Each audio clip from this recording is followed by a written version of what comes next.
नमस्कार मित्रों, भगवत चर्चा में एक बार फिर आप सबका स्वागत है। आज हम लोग भगवत गीता के 5वें अध्याय के 13वें श्लोक पे चर्चा करेंगे। 12 श्लोकों तक हम लोगों ने विगत दिनों में चर्चा किया और इन 12 श्लोकों में भगवान श्री कृष्ण ने अर्जुन के उस प्रश्न का उत्तर दिया है जिसमें उन्होंने यह पूछा था कि कर्म योग और सांख्य योग में कौन सा योग उत्तम है, जिसका उन्होंने विस्तार से उत्तर दिया 12वें श्लोक तक दूसरे से लेके।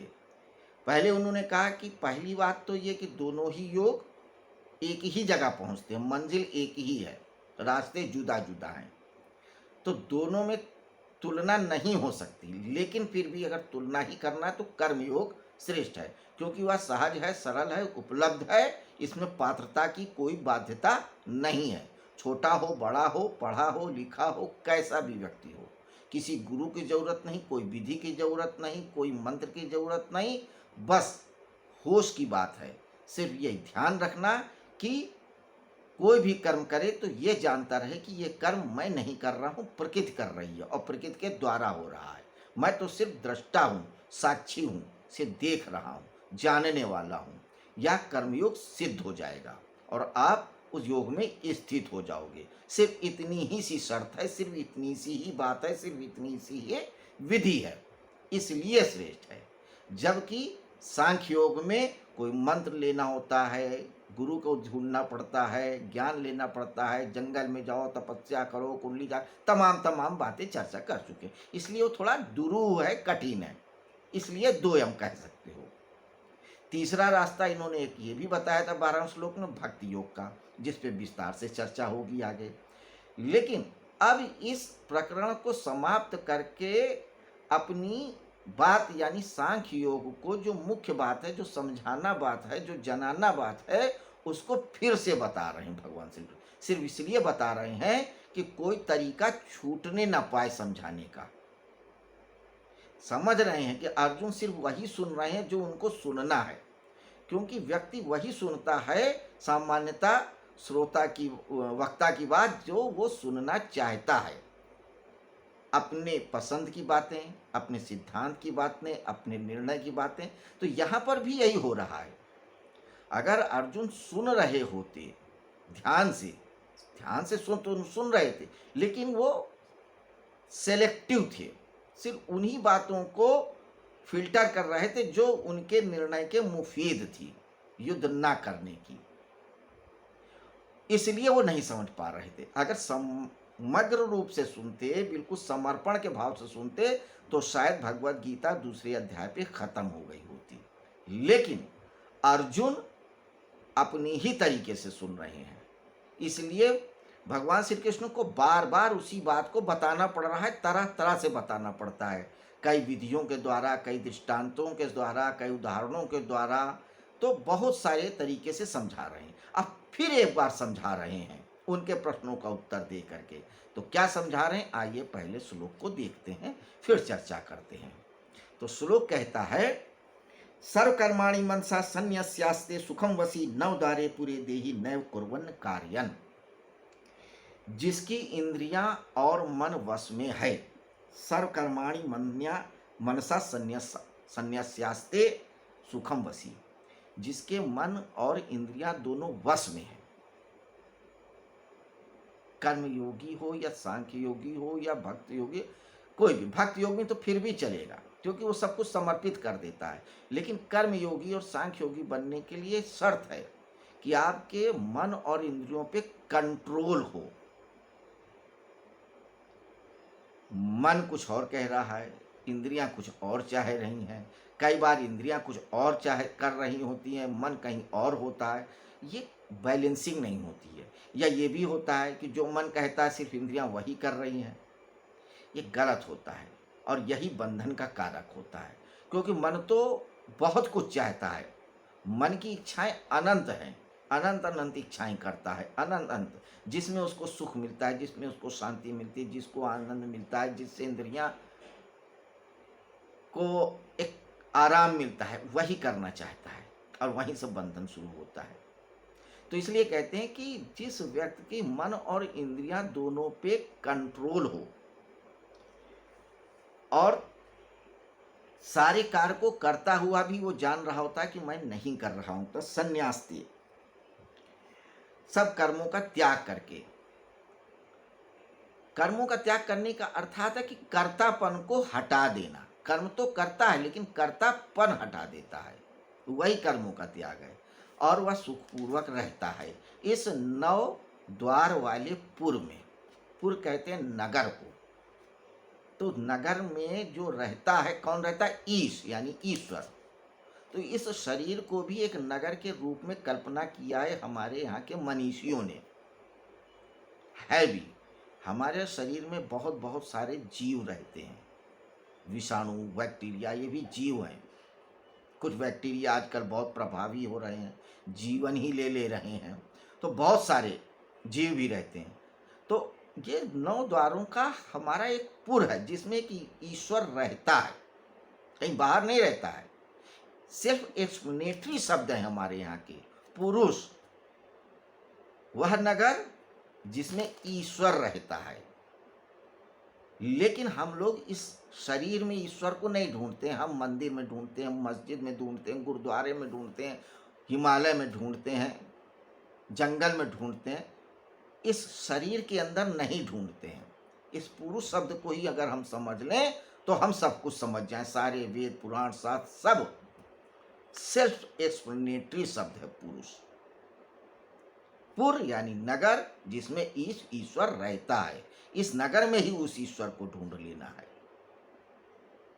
और इस नगर में 9 द्वार है।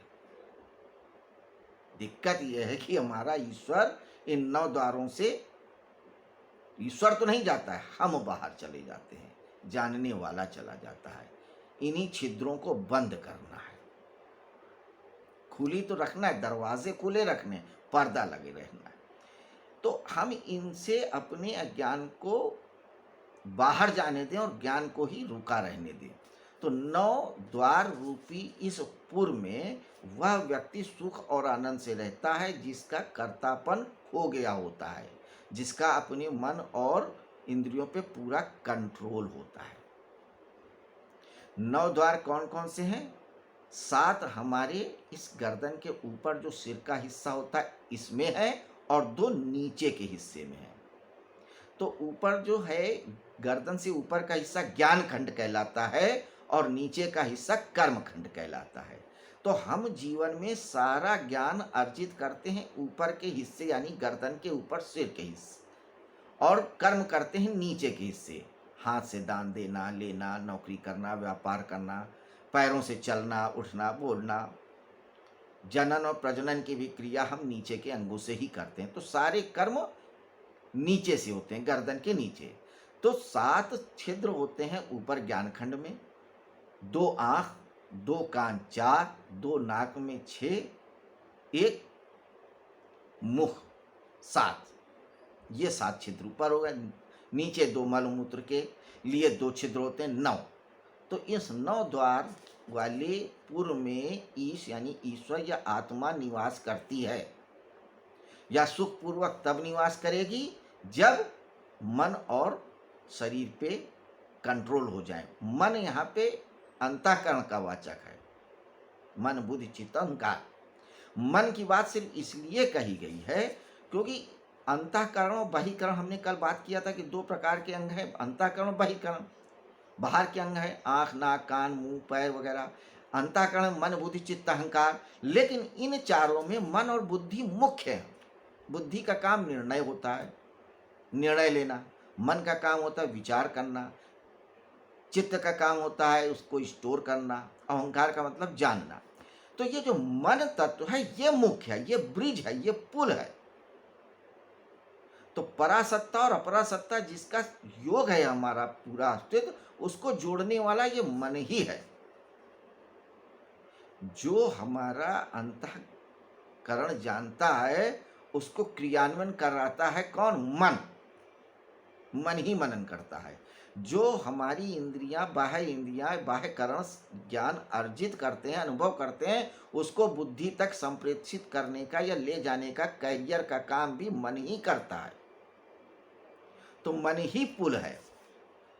इस पुल को जब तोड़ दिया जाता है, यानी मन के कहे में नहीं रहा जाता है, तो व्यक्ति का इंद्रियां अलग हो जाती हैं और मन का तारतम्य अलग हो जाता है, दृष्टा भाव आ जाता है, तो कंट्रोल आ जाता है।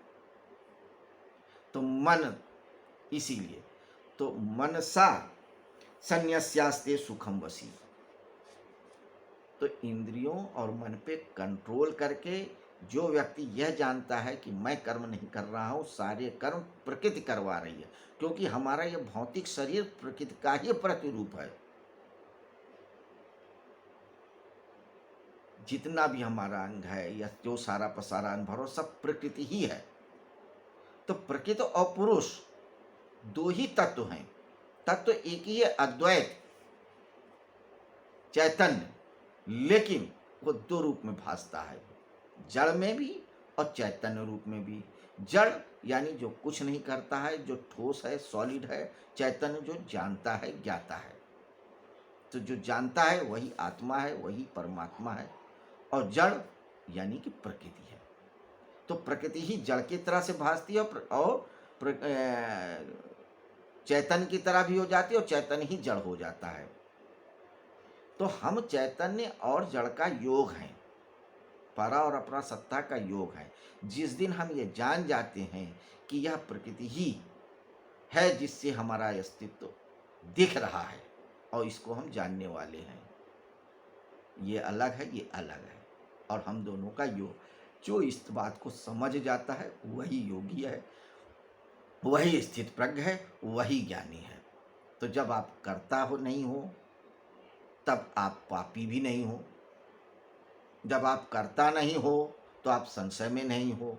जब आप करता नहीं हो तो आप अहंकार में भी नहीं हो। जब आप करता नहीं हो तो आप युद्ध करने वाले भी नहीं हो। जब करता नहीं हो तो जन्मने वाले भी नहीं हो, मरने वाले भी नहीं हो, जानने वाले भी नहीं हो, जनाने वाले भी नहीं हो, सिर्फ हो, सिर्फ इतना भर है। तो जो सिर्फ इतना जानता है कि है, उस अस्तित्व को वही असली जानता है, बाकी कोई असली नहीं जानता है। तो मित्रों, आज हम लोगों ने इस 13वें श्लोक पे चर्चा किया। अब इसी सांख्य योग की या ज्ञान योग की बातों को ये और विस्तार से कैसे कैसे समझाते हैं, ये हम कल की चर्चा में देखेंगे। तो इसी तरह से आप हमारे साथ इस भगवत चर्चा में बने रहें, आनंद लेते रहें उस भगवत चर्चा का, और आप लोग इस महामारी के काल में स्वस्थ रहें, प्रसन्न रहें, कोरोना से सुरक्षित रहें, ऐसी आशा करता हूँ, ऐसा विश्वास रखता हूँ। नमस्कार मित्रों, आज के लिए बस इतना ही।